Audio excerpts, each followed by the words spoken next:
Alright guys, let's talk. So I've seen a few comments and videos on here and other platforms like Twitter and the Ubisoft forums saying the Division 2 is dead and cannot be saved or is beyond saving, and I'm here to tell you that's not true and to explain why. Now I want to preface this video by making a few things clear, things I've made clear before in past videos, but for anyone that is new, this will give you an idea where my head and heart is right now. Number one, I am not defending this game. Year one has been a huge disappointment and we all have every right to feel let down. If you're a new subscriber or an old subscriber, you can just look at my videos and see that I've definitely gone at the developers for how this game has launched and how it's been handled over the last year.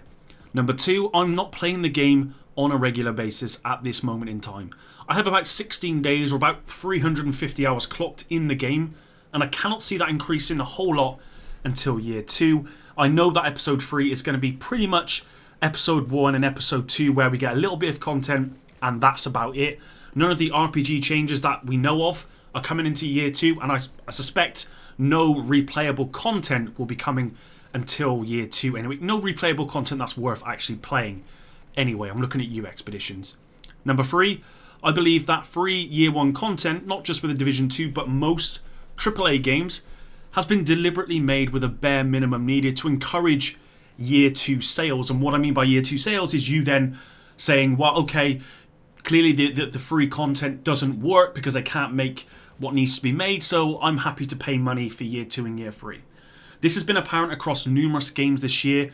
Most recently, Modern Warfare is also a part of this. And number 4, and I shouldn't have to say this, but this video is not in response to anyone specifically, but a general response to anyone who thinks the Division 2 is beyond saving. Okay, so with that out of the way, I made 2 videos recently talking about the RPG overhaul coming in year 2, and as with all my videos, I saw comments saying I should move on and the game is beyond saving, blah blah blah, and I get it, right? Like I said, I don't play this game on a regular basis at this moment, and by regular basis I mean I probably play it once or twice a week at the moment, and it's for the same reasons that you are probably not playing the game as well.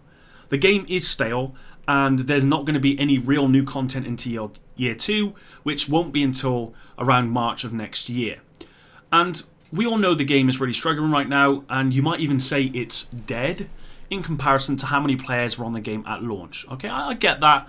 I'm on the same page as you guys. I fully support anyone who says that. But, and there is a huge but here, the game is absolutely not beyond saving. Not even close. Alright, so question time. Are any of you Destiny fans? If you are, let me know how you felt when Destiny 2 launched. If you're not a Destiny fan, it doesn't matter. I am going to explain everything. I've been a Destiny fan since Destiny 1 beta. I actually uploaded a few montage Destiny 1 beta sort of videos to this channel. I'm not sure if they're still there, but I'm a big fan of Destiny. I still play it in my spare time. Very much a casual player. Really enjoy it. And I think it's in a really good spot as is right now. So I've been thinking about the Division 2 in the current sort of AAA climate, and that's what has reassured me of its bright future. And I want to take the Destiny series as a good example. Destiny 1 launched and it was a mess. You know, we had years after years of iterations, and it wasn't until the end of year 3 that Destiny 1 really felt like a well-polished game, the game it should have been at launch. And remember, all of these iterations, all of this stuff that got Destiny to the point where people were happy was all done under the Activision umbrella. Now, take a look at the Division, the first one. Exactly the same. Launched in a pretty bad state, and it wasn't until year 3 that the community started to actually feel happy about where the game was, although endgame was still an issue for PvE content. So, Destiny 2 launches in 2017, and everyone is buzzing, right? But it's not long, though, that people start to realise how much of the original Destiny game had been cut out of the sequel. The RPG was dialed back, making the game a lot more casual. Destiny 1 replayable content like strikes had been removed. The story campaign was pretty forgettable. PvP wasn't all that good either, and then the videos started coming out. Videos from Timbo, like Destiny 2 player population is dying. And more recently, a video from only 10 months ago from DPJ titled Destiny 2 is done. We need new content now. Year 1 of Destiny 2 was pretty awful. 2 content drops that were short, forgettable, and you had to pay for the privilege. And it wasn't actually until, I believe, the Forsaken DLC, some 1 year after launch, that I think Destiny kind of started to turn a corner in respect of content. The whole RPG experience has only recently been worked on with Shadowkeep 2 years after launch. And I'm using Destiny 2 as an example here because there was a point when most people were ready to throw in the towel on this game and say it was beyond saving. But look where the game is now. It's only recently won an award at the Game Awards, I believe, for community support. And it's probably the best it's ever been at the moment. Sure, it's not perfect, but it's about 1,000 times better than launch. Now, let's take The Division 2. Now, unlike Destiny 2, The Division 2 launch was actually quite successful. Critics gave good reviews, for the most part. However, once you got to the end game, there really was nothing there. We had a raid, which was locked behind having 8 friends, with no matchmaking, and that's really it for endgame content. The Dark Zone doesn't quite work the way it used to work, and the devs have made a lot of changes that really the community wasn't asking for. You know, since then, or since launch, we've had 2 content drops with episode 1 and episode 2, which, you know, for the most part have been really disappointing because they've not really added anything. They've added 2 missions, which are done within an hour. Kind of reminds me of Destiny 2's DLCs with Warmind and whatnot. And then episode 3 is on the horizon as well, and I suspect this will also be disappointing, which is why I've said before I would set your expectations pretty low.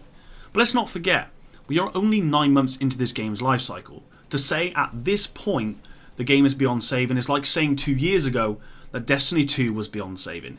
It's just far too premature, and I highly suspect that, just like The Division, the game will receive substantial changes in content from year 2 onwards, once we're out of that free cycle. And again, I've got a bit of a conspiracy theory around this whole, you know, free year content, essentially, or the first year's content is being free. I've got a little bit of a conspiracy. I might do a separate video on that.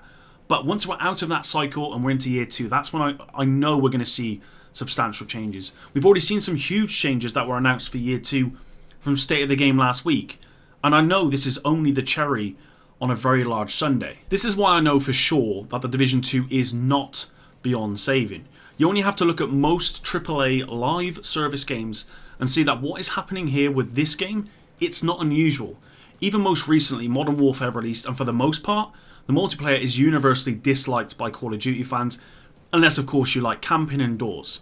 Infinity Ward took all of the good stuff out of the previous titles and went a completely different direction that has sucked all of the fun out of the game. Does that sound like The Division 2 to you? Because it does to me. This is what Bungie did with Destiny 2 at launch, and this is exactly what Massive have done with the Division series for The Division 2. It's really not that uncommon in the current gaming market. Now, like Destiny 2, The Division 2 is set to have some huge changes for Year 2 and Year 3. You only have to look at the RPG changes already being made with Year 2 to realise how much work is being done. To completely remove the stat budget system, a system that's so baked into the game, so deeply, that would have taken a very long time. This, to me at least, just shows how many people are actually working on this game. I've seen a lot of rumours saying, they're working on Avatar and they're working on this and they're working on that. Sure, they probably are. But for you to say that just one person is working on this game or a couple of people is just wrong. You just don't overhaul the whole RPG system with that many people. You need a lot of people to do that, and it will take a lot of time, especially when you're working on content as well. Even though it's not been great, they are still working on content as well, and they're probably working on content that we're probably going to like for Year 2 and for Year 3. So, honestly guys, it's not beyond saving. What I will say is that you should just probably ignore those people who say the game cannot be saved. I, like a lot of people, am definitely not happy with how this game has gone for the first year. I've made a lot of negative videos about this game, but on the flip side, I've made a lot of positive videos too. And actually, I saw a comment from someone saying how bipolar my channel is. It kind of made me laugh. I mean, of course it is. I'm covering The Division, which is one of the most bipolar games out there. I mean, what channel isn't bipolar that's covering a game in depth? I'd be more concerned if content wasn't bipolar, because no game launches perfectly and remains perfect. And The Division is very bipolar, okay? There's a lot of peaks and a lot of troughs, and I'm there for all of it. I'm not going to sit here and say the game's perfect when it's not. I'm also not going to sit here and say the game's really bad when I think something they're doing is actually going to make a big difference, like the RPG overhaul. So yes, you are going to get videos of me making very bipolar statements. One video I'll be like, yeah, it's great, and one video I'll be like, no, it's bad. But I'm just basically talking about what the community are talking about, ultimately. And that's not going to change. I'm going to end this video there, guys. Like I said at the beginning, I just wanted to address comments from people saying this game is beyond saving, providing evidence of other games who've gone through a very similar experience and came out flying. Destiny 2 being probably the best example of this. Now let's not forget, Bungie managed to turn around Destiny under the umbrella of Activision. So I don't think that's a good excuse for the bad release of Destiny 2. I've paid well over £100 for Destiny 2 because the year 1 content drops were not free and they were still bad. Hope is not over for the game, not even close. So don't let anyone tell you the game is dead. If you need to take a break, absolutely take a break. You shouldn't be playing games 24/7, basically you just shouldn't be doing that. You are going to have games which need time. This game needs time, and I guarantee you in March of next year, when we get into year 2, we're going to see some significant changes to the game, and they're going to be positive changes as well. Is it going to be perfect? Probably not, okay, but I'm excited to see what year 2 will deliver. So that's the end of the video. Hopefully you enjoyed this one. If you did, drop a like. If you didn't, drop a dislike. Subscribe if you're new. And until the next one, Epic out.